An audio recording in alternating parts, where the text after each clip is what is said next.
Olá, nós vamos falar um pouquinho sobre a concorrência nas escolas. O tema de hoje vai ser: você tem medo do seu concorrente? A ideia é que você entenda como é que está o cenário atual e quais são os próximos passos do cenário educacional. Acho que algumas coisas você já tem uma percepção, porque você, como dono de escola ou como uma pessoa que trabalha em escola, tem percebido que até bem pouco tempo atrás a gente tinha uma escola a cada 3 quilômetros, vamos dizer assim. Bem pouco tempo é modo de dizer, mas pelo menos na minha infância eu lembro que eu morava em um lugar e eu tinha que percorrer mais ou menos uns 3 quilômetros para ir para a escola onde eu estudava. E isso era muito natural. Os pais pegavam ônibus para levar os filhos, carro para levar os filhos, iam a pé, andavam um bom pedaço, enfim. O número de escolas era menor. Com isso, as escolas elas conseguiam ser maiores em alguns casos, mas não precisava lidar com a concorrência, ao contrário do que acontece hoje. Fazendo algumas análises, fazendo alguns estudos, a gente percebe, e também não precisa nem analisar nem estudar, só basta você olhar em volta. Até uns 20 anos atrás você tinha aí uma escola a cada 3 quilômetros, 1,5 quilômetro. Hoje você encontra uma escola com diferença nem de metros, você tem uma escola na sua frente, uma do seu lado, muro com você. O que aconteceu? O número de escolas aumentou, sim. As pessoas começaram a entender que ser empreendedor e ter escola era uma coisa viável, e muitos também começaram a perceber que isso era um sonho alcançável.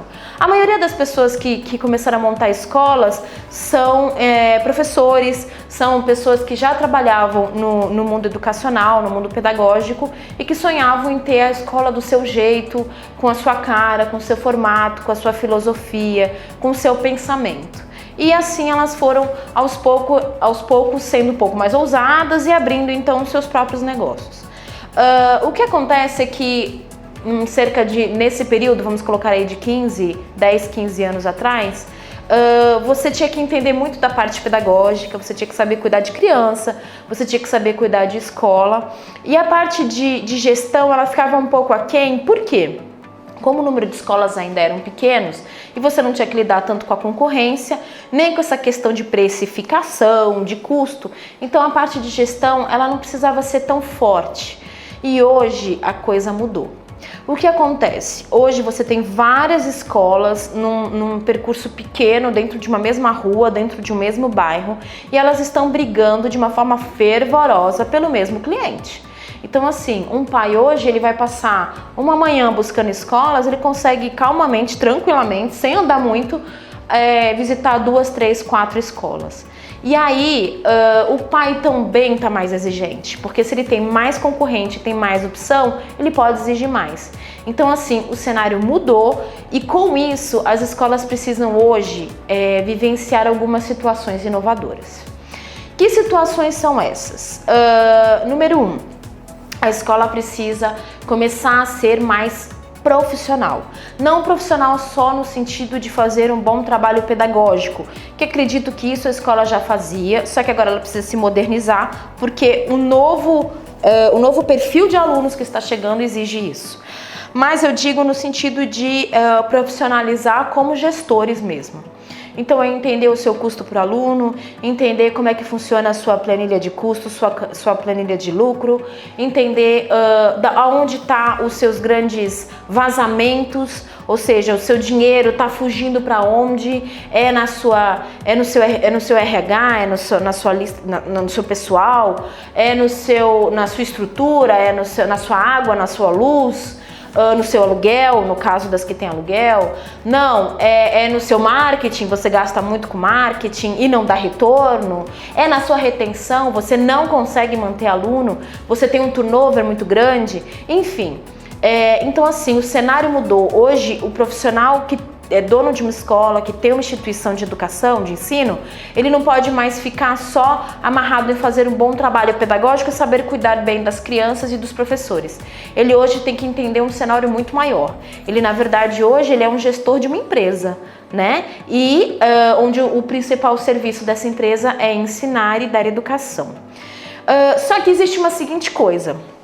Se trabalhar com a concorrência já estava complicado, com esse número de escolas que está surgindo aí, existe agora também um novo movimento. E isso eu quero deixar bem claro para vocês. Eu fiz até uma alusão num texto que eu coloquei no LinkedIn, onde a gente falava que até bem pouco tempo atrás a educação eram mares calmos e que agora estão chegando grandes navegações e essas navegações vão movimentar esses mares, sim. E isso significa que os barquinhos, ou seja, as escolas menores, vão ter que se adequar a esse novo movimento. Como fazê-lo? Primeiro vamos entender o que está para acontecer. Até bem pouco tempo atrás, as escolas, os grandes investidores estavam buscando trabalhar no meio imobiliário e aí a gente pode perceber que teve esse que a gente chama de boom imobiliário, né? Esse monte de prédio crescendo, vários modelos de prédio, de apartamento, enfim, até bem pouco tempo atrás. Depois disso veio um movimento na educação superior, ou seja, nas faculdades, nos MBAs, nas pós-graduações, enfim. Eles investiram pesado nessa área que era uma área realmente até importante e necessária para suprir o mercado de trabalho. Só que agora chegou a vez das escolas. Sim, os grandes investidores do mundo todo, de fora do país, enfim, enxergaram o Brasil, enxergaram a educação básica como um grande nicho para começar a investir. O que eles vão trazer? Eles vão trazer não só investimentos pesados financeiros, mas um novo modelo de escolas. Tá? Alguns grupos que a gente pode mencionar que já estão fazendo isso e já estão trabalhando nesse sentido, a gente tem a Croton e tem, por exemplo, o grupo SEB. Então, assim, até bem pouco tempo atrás, a gente via grandes escolas fazendo uma pedagogia diferenciada, aulas desconstruídas, um formato inovador de ensinar. Isso há um tempo atrás, isso acontecia no mundo.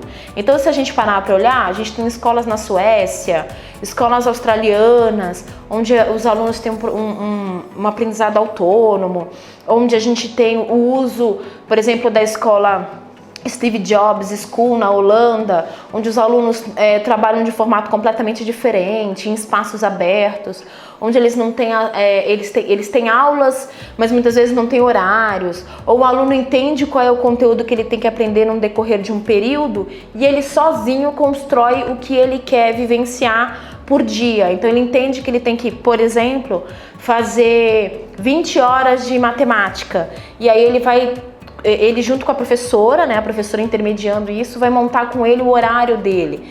Mas isso em outros lugares. Mas o que essas escolas estão trazendo? Elas estão trazendo um pouco de tudo isso para cá. E com isso eles estão trazendo inovação, novas formas de ensinar e principalmente nova estrutura. Então, assim, a grande sacada dos investidores é investir principalmente na parte física. Escolas grandes, escolas realmente arrojadas, diferenciadas, em que a estrutura é um verdadeiro shopping, é um buffet dentro da escola. A ideia é que realmente a gente saia daquela coisa de carteira e lousa somente e aquelas paredes brancas ou no máximo com alguns EVAs que as professoras colocam. A ideia é que a gente realmente chegue num novo patamar. Com isso, algumas escolas começam a se preocupar, porque se elas olham para si mesmas, elas enxergam sim as salas de aula com uma grande caixa branca e um monte de carteira e lousa. O que fazer nesse sentido? Primeira coisa não se desespere, ou melhor, se desespere sim. Se desespere porque sim, as coisas vão mudar e se já tá ruim para os concorrentes que você tem hoje, a tendência é esses concorrentes virem de forma mais agressiva, com valores mais baixos, a fim de ganharem quantidade e vender uma estrutura extremamente bonita, com todo tipo de variedade possível. Mas eu ainda acredito que a escola menor, a escola mais simplista, vamos dizer assim, tem o seu espaço, tem espaço para todo mundo, porque tem todo tipo de pai. Mas como sobreviver a esse novo momento? E mais do que isso, por que você está me contando tudo isso, Liliane? Primeira coisa, quando eu falo que numa guerra, você tem que conhecer muito bem quem são os seus oponentes. E mais do que isso, saber quais são as armas dele. Para quê? Para você se estruturar e saber se defender. Essa é a ideia. Então, assim, esses grandes investimentos estão chegando, as escolas estão se remodelando e nós precisamos que você faça essa mesma coisa. Senão, infelizmente, você vai ser engolido, porque os valores deles vão ser, em alguns casos, bem acessíveis. Então, assim, a primeira coisa que a gente precisa entender é o que fazer daqui para frente para que a sua escola consiga lidar com todo tipo de concorrência, as que já existem e as que estão chegando, continuar fazendo o seu trabalho bem feito, a sua missão, e mais do que isso, conseguir captar alunos, senão você não consegue continuar existindo, não consegue sobreviver. E para isso, eu vou te ensinar algumas táticas, algumas estratégias, alguns formatos. Só te peço uma coisa, fica calmo, presta atenção, vamos fazer um outro vídeo e nesse vídeo eu vou te dar algumas dicas práticas de como você já começa a trabalhar essas questões que você precisa fazer sim, com urgência. Eu só preciso que você fique atento a uma coisa. Primeiro, não perca o vídeo. E segundo, corre para fazer. Porque até colocar em prática, até você se sentir confortável com essas novidades dentro da sua estrutura, tem um time, tem um tempo. E é o tempo que a gente precisa para que quando esses concorrentes grandes cheguem, a gente consiga trabalhar com eles de igual para igual, tá bom? Não perca o próximo vídeo, nele eu vou te dar mais umas dicas.